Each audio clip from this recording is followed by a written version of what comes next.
안녕하세요. 동북교회 성도 여러분, 박아람 목사입니다. 신구약 중간 이야기 두 번째 시간입니다. 먼저 우리가 신구약 중간 이야기를 보기 전에 신구약 중간 이야기 바로 직전에 역사를 우리가 함께 보려고 합니다. 일종의 선행 학습을 하게 되는 거죠. 그래서 오늘은 사마리아인이 된 북이스라엘 사람들에 대해서 한번 이야기해 보려고 합니다. 기원전 8세기가 되면요, 아수르가 굉장히 거대해지기 시작합니다. 강력한 나라가 되고 주변의 나라들, 민족들을 집어삼키게 되죠. 당연히 이런 상황을 알고 있었던 북이스라엘도 아수르를 견제하기 위해서 아람하고 그 다음에 다메섹 군대와 이제 연합을 하게 됩니다. 그래서 함께 아수르에 대항하자라고 하는 것이죠. 왜냐하면 그동안 서로 사이가 좋지 않았다 할지라도 너무나도 거대한 힘이 다가오기 때문에 서로 싸우는 것을 멈추고 함께 힘을 모으는 거죠. 이 당시에 북이스라엘은 남유다에게도 이야기합니다. 너희들도 함께 이곳에 모여서 아수르를 막아야 된다 이야기하죠. 그런데 남유다는 그럴 생각이 없었습니다. 오히려 아수르에게 비밀 편지를 보내면서 원군 요청을 합니다.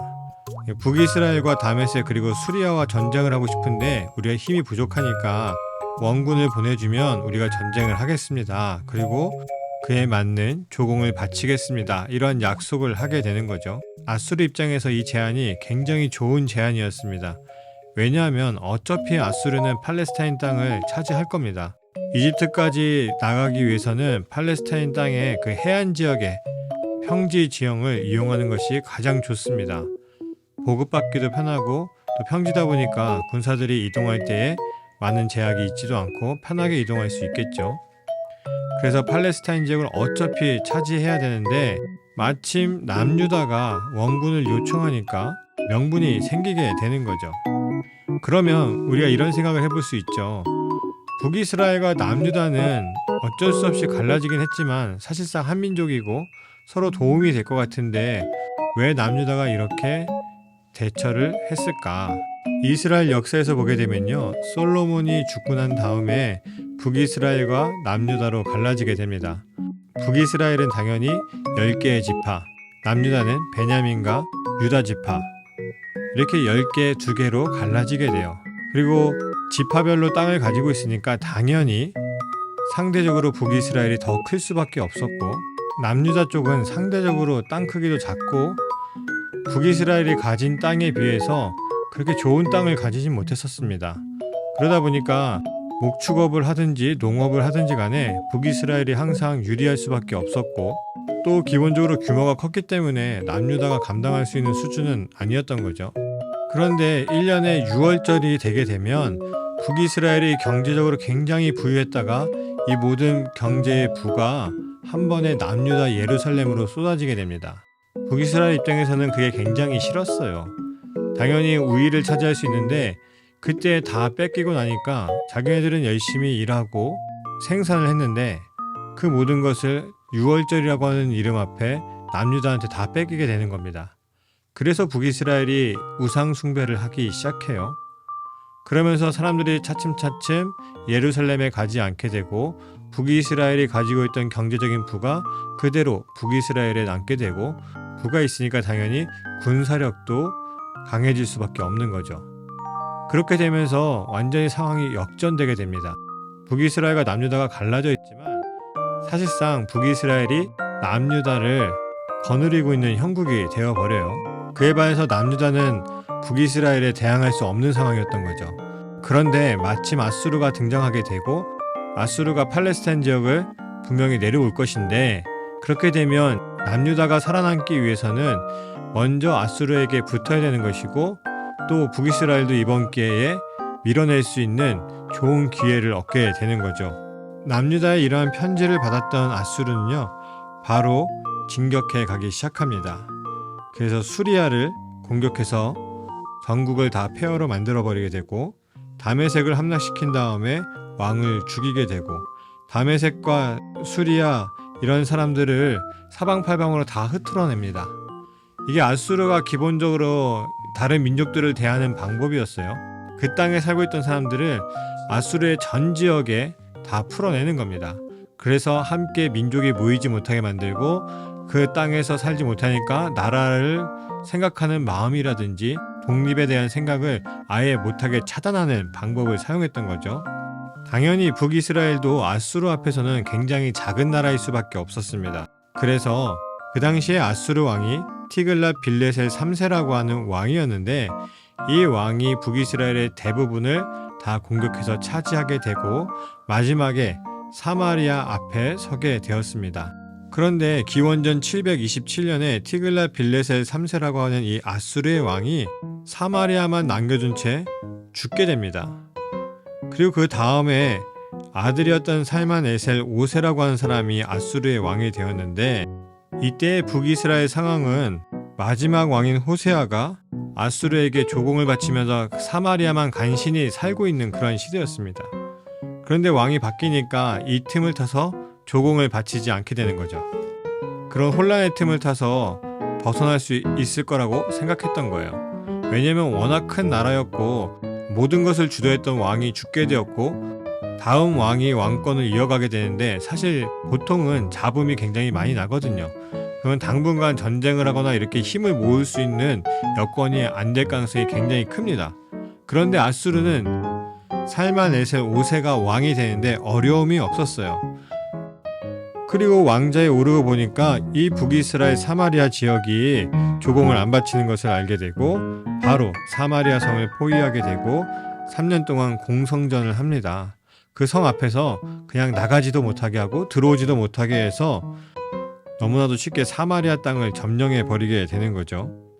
그리고 점령한 이후에 마찬가지로 이 사마리아에 있는 많은 사람들을 아수르의 전국으로 다 흩어내게 되고요. 물론 남아있는 사람들도 있었습니다. 아까 말씀드린 것처럼 어떠한 땅을 점령하면 그 땅에 있는 사람들을 사방으로 흩어냈는데, 반대로 이야기하면 다른 지역에서 점령당한 그러한 민족, 백성들이 이 사마리아 땅으로 반대로 들어오기도 하는 거죠. 그렇게 되면서 이 땅이 혼혈이 되기 시작합니다. 근데 이 혼혈되는 사람들은 항상 그렇습니다. 그 땅에서 힘없는 사람들이 거기에 남아있던 거거든요.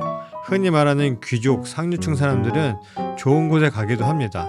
또 여러 가지 기능이 있고 장인과 같은 사람들은 필요한 곳으로 다 보내게 되는 거죠. 반대로 아무것도 없고 아무것도 아닌 사람들, 그 사람들이 그 자리에 남아있게 되고 이방인들이 유입되게 되고 자신들도 살아남기 위해서 혼혈족으로서 살아갈 수밖에 없는 상황이 펼쳐지게 되는 거죠. 그러면서 사마리아 사람들에게 가장 필요한 것은 무엇이었냐면 생존 본능이었습니다. 이 생존 본능이 어떻게 드러나게 되냐면요, 나중에 남유다 사람들이 바벨론에 의해서 멸망하고 바벨론으로 강제 이주가 되었다가 다시 바사 제국에 의해서 돌아오게 되죠. 그때에 사마리아 사람들이 접근합니다. 기본적으로 이 유대인들도 사마리아 사람들과 잘 지내보려고 했습니다. 왜냐하면 이제 막 예루살렘에 왔는데 예루살렘에 남은 건 아무것도 없었어요.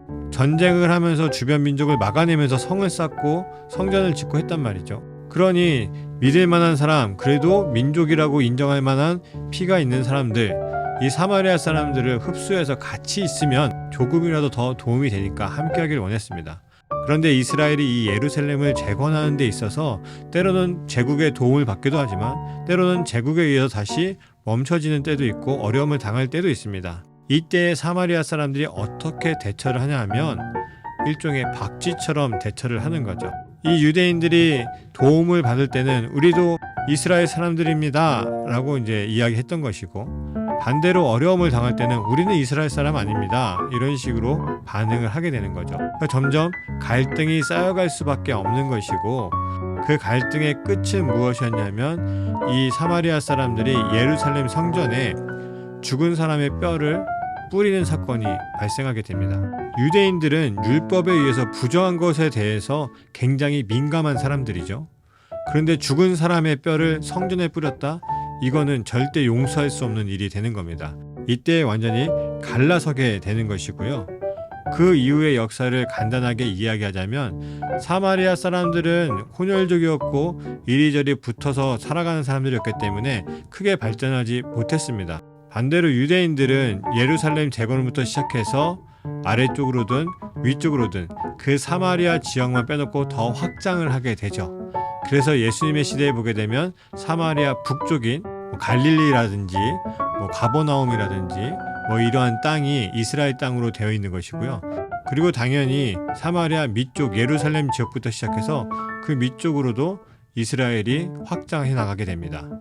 반대로 이야기하면 사마리아 사람들은 그 중간에 껴가지고 나가지도 들어오지도 못하는 상황에 이르게 되는 거죠. 그렇게 되면서 이 유대인들은요, 사마리아 사람들을 괴롭히기가 굉장히 쉬워졌습니다.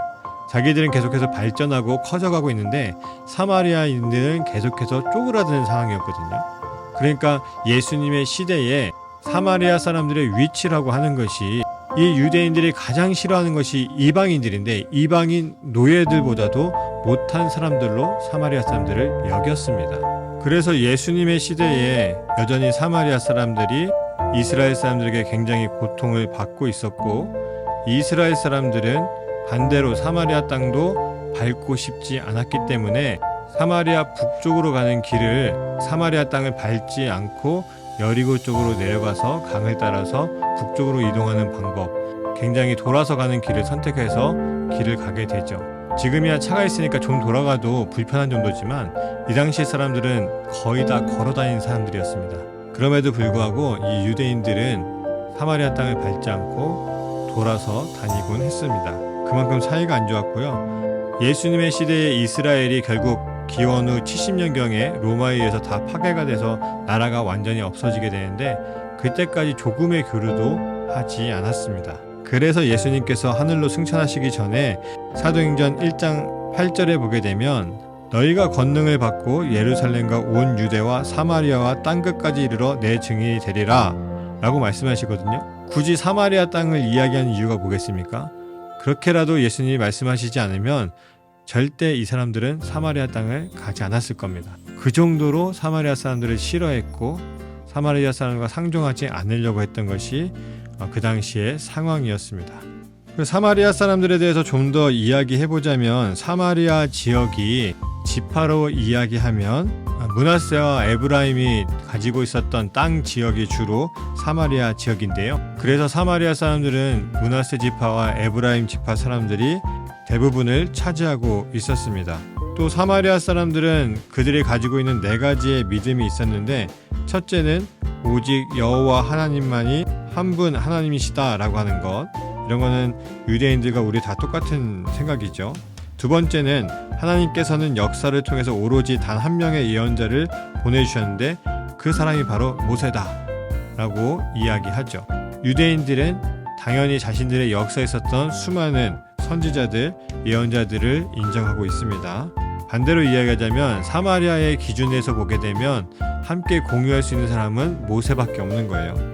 세 번째는 거룩하고 참된 하나님의 말씀은 오로지 모세 오경뿐이다 라고 생각을 했습니다. 모세 오경은 흔히 토라라고 이야기하고 이 시대 사람들은 당연히 성경하면 모세 오경을 이야기했던 시대입니다. 그리고 마지막으로 4번째는 하나님께서 택하신 예배의 성소는 그리심 산이다 라고 이야기합니다.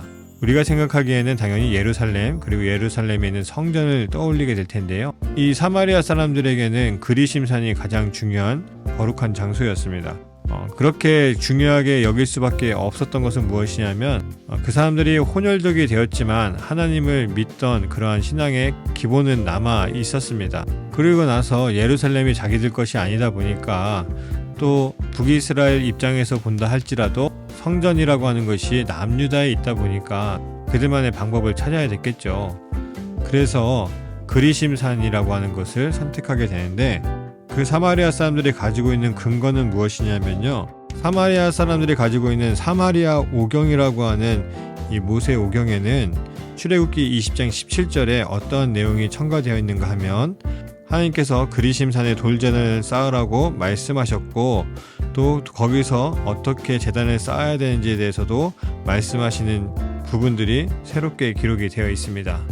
언제 어떻게 기록되는지 모르지만 적어도 사마리아 사람들이 보기에는 자신들이 가지고 있는 성경에는 그리심산이 하나님께서 선택하신 땅이다 라고 근거할 만한 이야기가 그들이 갖고 있는 성경에 기록이 되어 있는 거죠.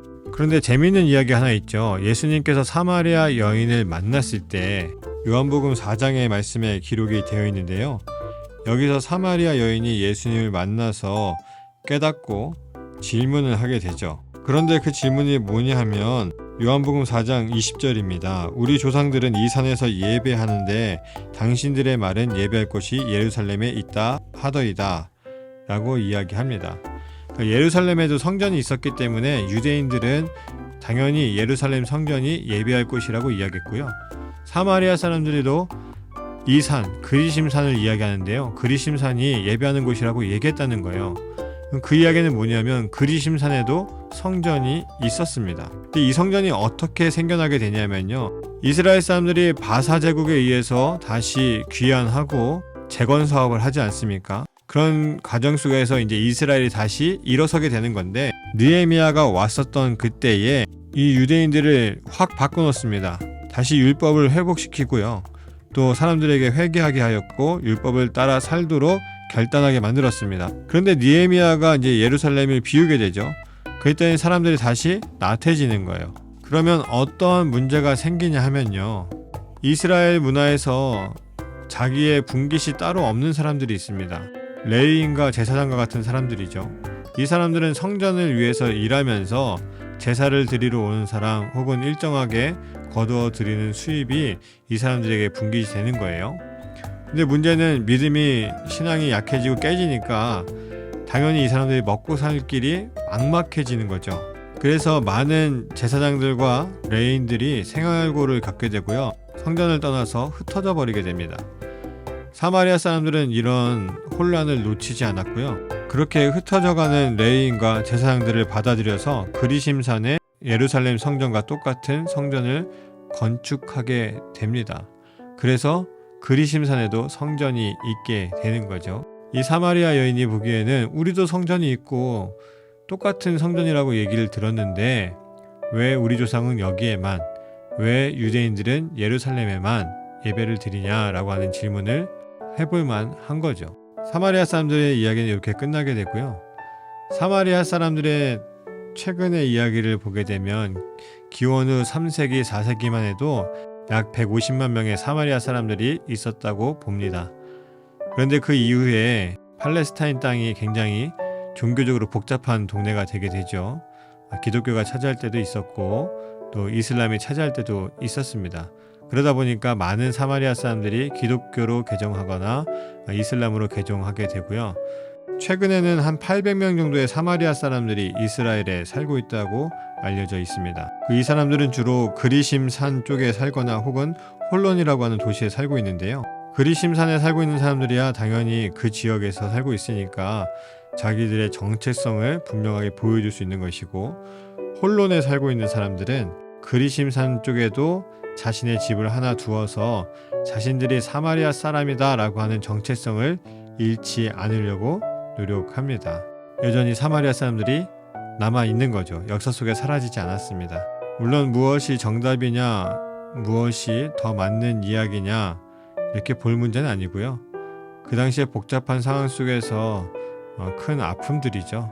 우리나라와 비슷하게 같은 민족이 두 나라를 이루게 되고 결국은 사마리아라고 하는 사람들과 유대인들과 완전히 갈라서게 되는 그러한 모습을 보여주고, 또 이스라엘도 1948년에 재건되게 되죠. 그리고 여전히 사마리아 사람들도 그 지역 쪽에서 살아가고 있습니다.